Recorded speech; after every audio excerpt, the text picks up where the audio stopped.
গরু কুরবানিতে কড়াকড়ি। চাঁদখিরার সাপ্তাহিক হাটে ছাগলের দামে ব্যাপক তেজিভাব। মুসলিম ধর্মাবলম্বীদের ত্যাগের উৎসব পবিত্র ঈদুজ্জোহায় এবার গৃহপালিত পশু গরু কোরবানির ওপর প্রশাসনের নানা ধরনের বিধিনিষেধ আরোপ করা হয়েছে। ফলে বিকল্প হিসেবে অন্য পশু কোরবানির পথেই হাঁটছেন বৃহত্তর মুসলিম সমাজের মানুষ। গরু জবাইয়ে কড়াকড়ি থাকায় দ্বিতীয় পছন্দ হিসেবে ঈদের আগের দিন বিভিন্ন হাটবাজারে ছাগল কিনতে মুসলিম ধর্মাবলম্বীদের ব্যাপক ভিড় পরিলক্ষিত হচ্ছে। আগামীকাল বৃহস্পতিবার দেশ জুড়ে পালিত হবে পবিত্র কোরবানির ঈদ। তার আগের দিন অর্থাৎ আজ বুধবার সকাল থেকেই পাথারকান্দির চাঁদখিরা সাপ্তাহিক হাটের ছাগল বাজারে ব্যাপক তেজিভাব দেখা গেছে। জেলার এই প্রান্তিক বাজারে স্থানীয় এলাকা ছাড়াও দূর দূরান্তের বিভিন্ন প্রান্ত থেকে অসংখ্য মানুষ ছুটে আসেন পছন্দের ছাগল কিনতে। ত্রিপুরা থেকে বিক্রম কর্মকারের রিপোর্ট, বিগ নিউজ বাংলা।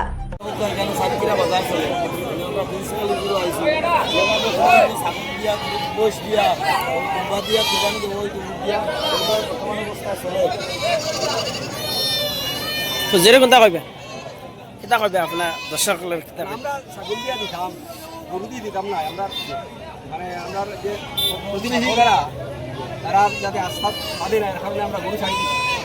গরু ছাড়িয়ে আমরা ছাগল দিয়া অন্য জিনিসকে আমরা ছাগল দিই।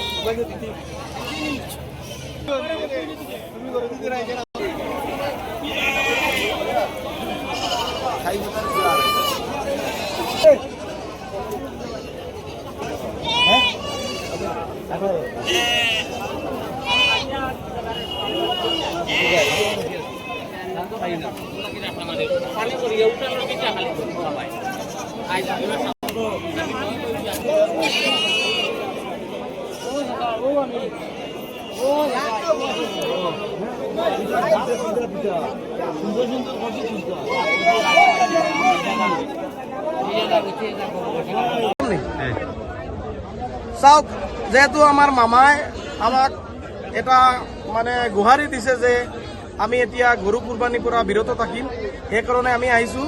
আমি আচলতে আমি কুরবানিৰ দিম। এই কুরবানিৰ কাৰণে যাতে আমাৰ সনাতনী ভাইসকলৰ মানে আঘাত নালাগে, সেইটো আমি চিন্তাধাৰা কৰি আজি এই গরু কুরবানিটো আমি এৰিলোঁ। এতিয়া আমি সব মিলি এই ছাগলী বা খাহী এইবোৰ কুরবানি দিম।